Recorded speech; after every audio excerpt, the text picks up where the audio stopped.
So ಇವತ್ತು ನಾನು ಮಾತಾಡ್ತಾ ಇರೋದು ಶುಂಠಿ ಬಗ್ಗೆ. ಸೊ ಶುಂಠಿನ ನಾವು ಆಯುರ್ವೇದದಲ್ಲಿ ಮಹಾ ಔಷಧ ಅಂತ ಕರಿತೀವಿ. ಇದಕ್ಕೆ ಈ ಹೆಸರನ್ನ ಕೊಡೋದಕ್ಕೂ ಕೂಡ ಅದರಲ್ಲಿ ಇರ್ತಕ್ಕಂಥ ಒಂದು ಗುಣಧರ್ಮದ ಬೇಸಿಸ್ ಮೇಲೆ ಹಲವಾರು ಕಾಯಿಲೆಗಳಿಗೆ ಇದನ್ನು ನಾವು ಔಷಧಿಯಾಗಿ ಉಪಯೋಗಿಸ್ತೀವಿ. ಆ ಒಂದು ಕಾರಣದಿಂದ ಇದಕ್ಕೆ ಮಹಾ ಔಷಧ ಅಂತ ಕೂಡ ಹೆಸರಿದೆ. ಅದಲ್ಲದೆ ವಿಶ್ವಭೇಷಜ ಅಂದರೆ ಯೂನಿವರ್ಸಲ್ ಆಗಿ ಇದನ್ನು ಔಷಧಿ ರೂಪದಲ್ಲಿ ಹಲವಾರು ಕಾಯಿಲೆಗೆ ಉಪಯೋಗಿಸೋದ್ರಿಂದ ಇದಕ್ಕೆ ವಿಶ್ವಭೇಷಜ ಅಂತ ಕೂಡ ಇದಕ್ಕೆ ಹೆಸರಿದೆ. ಅದಲ್ಲದೆ ಇದಕ್ಕೆ ಶೃಂಗಾವೇರ ಅಂತ ಇದೆ. ನಮ್ಮಲ್ಲಿ ಶೃಂಗೇರಿ ಅನ್ನೋದು ಕರ್ನಾಟಕದಲ್ಲಿ ನಮಗೆ ಎಲ್ರಿಗೂ ಗೊತ್ತಿದೆ ಶೃಂಗೇರಿ ಎಲ್ಲಿ ಬರುತ್ತೆ ಅಂತ.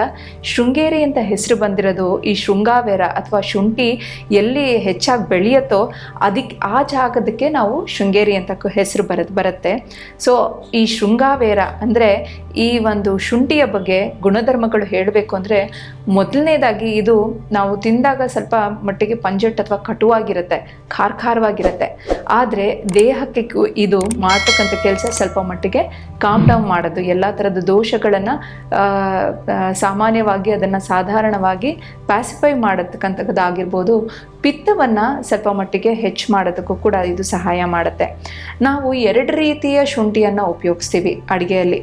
ಸಾಮಾನ್ಯವಾಗಿ ಅದನ್ನು ತುರಿದ್ಬಿಟ್ಟು ಹಸಿಯಾಗಿರತಕ್ಕಂಥ ಶುಂಠಿ, ಹಾಗೆ 2ನೇದು ಶುಂಠಿ ಪುಡಿಯನ್ನು ಒಣಗಿಸ್ಬಿಟ್ಟು ಅದನ್ನು ಉಪಯೋಗಿಸೋದ್ರಿಂದ. ಎರಡಲ್ಲೂ ಕೂಡ ಸಾಕಷ್ಟು ಮಟ್ಟಿಗೆ ಗುಣಧರ್ಮಗಳು ತಕ್ಕ ಮಟ್ಟಿಗೆ ಆಲ್ಮೋಸ್ಟ್ ಸೇಮ್ ಆಗಿದೆ. ಆದರೆ ಅಂದರೆ ಹಸಿ ಶುಂಠಿ ಏನಿದೆ, ಇದು ಒಂದು ರೀತಿ ರಿಲ್ಯಾಕ್ಸೇಟಿವ್ ಅಥವಾ ಮಲಬದ್ಧತೆ ಸಮಸ್ಯೆ ಇದ್ದರೆ ಅದನ್ನು ಸ್ವಲ್ಪ ಕಡಿಮೆ ಮಾಡೋದಕ್ಕೆ ಇದು ಸಹಾಯ ಮಾಡುತ್ತೆ.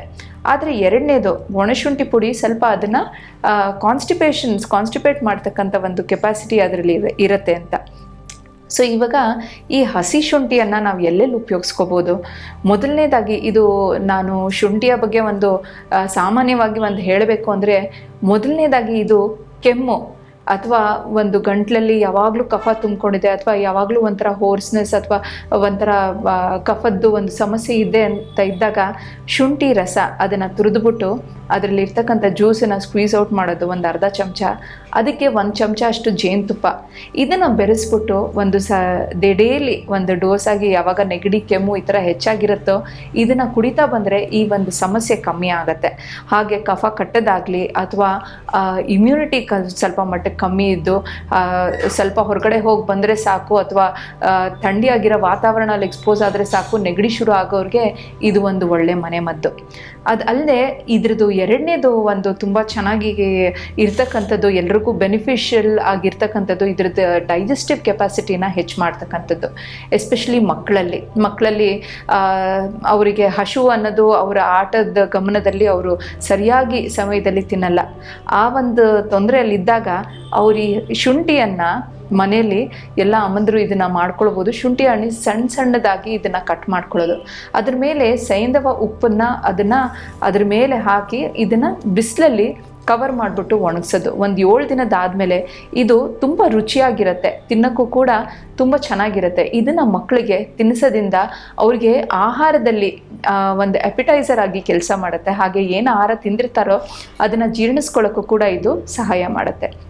ಅದಲ್ಲದೆ ಮಕ್ಕಳಲ್ಲಿ ಅಥವಾ ಹೆಣ್ಮಕ್ಳಲ್ಲಾಗಲಿ ಅವರಿಗೆ ಹೊಟ್ಟೆ ನೋವಿನ ಒಂದು ಸಮಸ್ಯೆ, ಪೀರಿಯಡ್ ಸಮಸ್ಯೆದಲ್ಲಾಗಿರ್ಬೋದು ಅಥವಾ ಅಜೀರ್ಣದಿಂದ ಬಂದಿದ್ದ ಒಂದು ಹೊಟ್ಟೆ ನೋವು ಆಗಿರ್ಬೋದು, ಕೋಲಿಕ್ ಪೇನ್, ಒಂಥರ ಯಾವಾಗಲೂ ಗ್ಯಾಸ್ ತುಂಬ್ಕೊಂಡಿರ್ತಾರ, ಬ್ಲೋಟಿಂಗ್ ಸೆನ್ಸೇಷನ್, ಎಸ್ಪೆಷಲಿ ಇದು ಹೆಣ್ಮಕ್ಳು ಮುಟ್ಟಿನ ಒಂದು ಸಮಯ ಇನ್ನೇನು ಬಂತು ಅಂತ ಅಂದಾಗ ಬ್ಲೋಟಿಂಗ್ ಅಥವಾ ಹೊಟ್ಟೆ ಉಬ್ರ ಥರ ಇರುತ್ತೆ ಅಂತ ಹೇಳ್ತಾರೆ. ಅವ್ರಿಗೆ ಈ ಶುಂಠಿ ರಸನ ಮಾಡಿಕೊಂಡು ಇದಕ್ಕೆ ಸ್ವಲ್ಪ ಮಟ್ಟಿಗೆ ಉಪ್ಪನ್ನು ಬೆರೆಸ್ಕೊಂಡು ಸ್ವಲ್ಪ ಬಿಸಿನೀರು ಜೊತೆ ಇದನ್ನು ಬೆರೆಸ್ಕೊಂಡು ಕುಡಿಯೋದ್ರಿಂದ ಈ ಒಂದು ಸಮಸ್ಯೆ ಕಡಿಮೆ ಆಗುತ್ತೆ.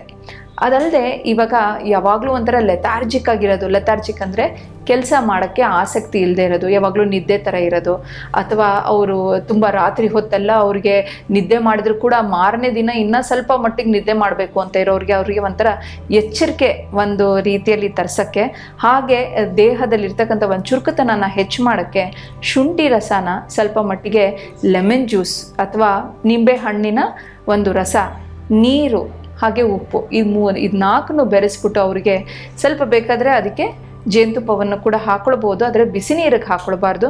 ಸೊ ಇದನ್ನು ಅವರು ಕುಡಿಯೋದ್ರಿಂದ ಆ ಚುರುಕುತನನ ಒಂದು ತರಿಸುತ್ತೆ. ಹಾಗೆ ಸಲೈವೇಷನ್ ಅಥವಾ ನಾಲ್ಗೆ ಮೇಲೆ ಯಾವಾಗಲೂ ಒಂಥರ ಏನೋ ತಿಂದಿದ್ದೀನಿ, ಆಗಲೇ ಒಂದು ಕೋಟಿಂಗ್ ಇದೆ, ನನಗೇನು ಸೇರ್ತಾ ಇಲ್ಲ ಅನ್ನೋರ್ಗೂ ಕೂಡ ಇದನ್ನು ಕೊಟ್ಟಾಗ ಅವ್ರಿಗೆ ಆಹಾರದಲ್ಲಿ ರುಚಿಯ ಒಂದು ಡಿಸ್ಕ್ರಿಮಿನೇಷನ್ನು ಹೆಚ್ಚಾಗತ್ತೆ.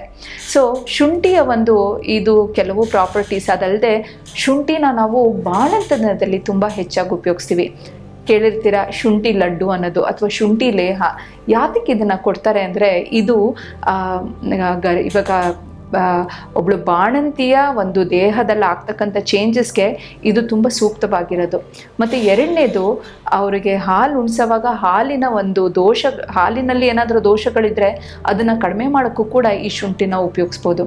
ಸೊ ಇದನ್ನು ಮೋದಕವಾಗಿ ಅಂದರೆ ಅದರದ್ದು ಉಂಡೆಗಳು ಮಾಡ್ಕೊಂಡು ಉಪಯೋಗಿಸೋದಾಗಿರ್ಬೋದು, ಅಥವಾ ಇದನ್ನು ಲೇಹನ ಪ್ರಿಪೇರ್ ಮಾಡ್ಕೊಂಡು ತೊಗೊಳೋದ್ರಿಂದ ಎರಡರಲ್ಲೂ ಕೂಡ ಬಾಣಂತಿಗೆ ತುಂಬಾ ಇದು ಉಪಯೋಗ. ಆದರೆ ಒಂದು ಗಮನದಲ್ಲಿರಬೇಕು, ಶುಂಠಿ ಎಲ್ರಿಗೂ ಅದು ಸೂಟ್ ಆಗಲ್ಲ. ಅಥವಾ ಇದನ್ನ ತುಂಬ ನಾನು ದಿನನಿತ್ಯವಾಗಿ ಉಪಯೋಗಿಸ್ಬೋದಾ? ಇಲ್ಲ, ಇದನ್ನು ಗಮನದಲ್ಲಿ ಇಟ್ಕೊಂಡು ನೀವು ಉಪಯೋಗಿಸ್ಕೋಬೇಕು.